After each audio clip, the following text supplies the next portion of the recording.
je me mettais dans les toboggans qui étaient 100% fermés et je devais me retenir à la paroi pour nettoyer le vomi des enfants dans le toboggan.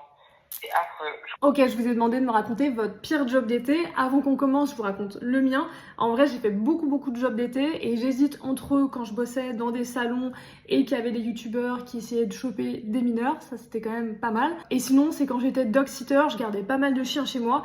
Et une fois, j'ai gardé un mâle et une femelle. Et le souci, c'est que le mâle n'était pas stérilisé. Je vous laisse un petit peu imaginer la suite. Hello, alors moi, mon pire job d'été, c'était il y a 2 ans.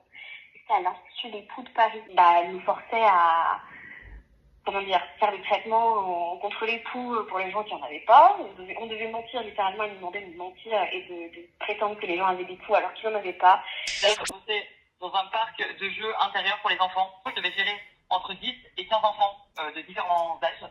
Il y avait des pièces de déguisement. En gros, par exemple, l'enfant pouvait choisir la pièce clown, la pièce astronaute. Et moi, je devais me déguiser. Par exemple, dans la pièce clown, j'étais déguisée en clown.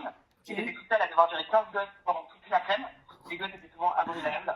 Ils couraient partout, etc. Ils me tiraient la perruque, ils me pinçaient le nez. C'était affreux. Et après, le soir, je devais nettoyer les toboggans. Donc, en gros, je me mettais dans les toboggans qui étaient 100% fermés. Et je devais me retenir à la paroi pour nettoyer le vomi des enfants dans le toboggan. C'est affreux. Je crois que je suis restée 3 semaines au lieu de plusieurs mois. Et c'était horrible, vraiment, je ne recommande pas. J'ai été agent d'entretien dans une piscine municipale. J'ai une histoire d'agent d'entretien en piscine municipale. J'avais ma meilleure pote qui faisait ça et elle nettoyait des dingueries. C'est-à-dire qu'elle avait des serviettes hygiéniques qui étaient collées sous les bancs, des choses comme ça. Alors un jour, on m'a appelé en me disant qu'il fallait que j'aille ramasser un caca qu'avait laissé un petit enfant à côté du bassin dehors. Donc évidemment, pour des canicules, on retrouvait régulièrement des couches ou beaucoup de serviettes hygiéniques. Qu'est-ce que je disais ?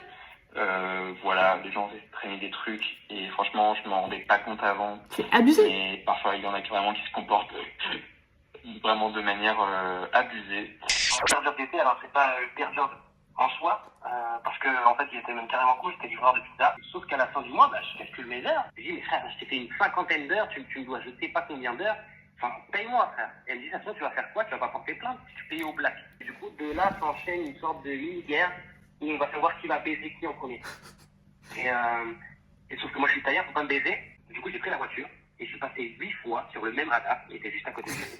Et 2 semaines après, elle m'appelle, elle me dit ouais, on a pris je sais pas combien d'amende, il va falloir que tu viennes régler tout ça et tout. Et là je lui ai dit Oh non, mais il n'y a pas la fin.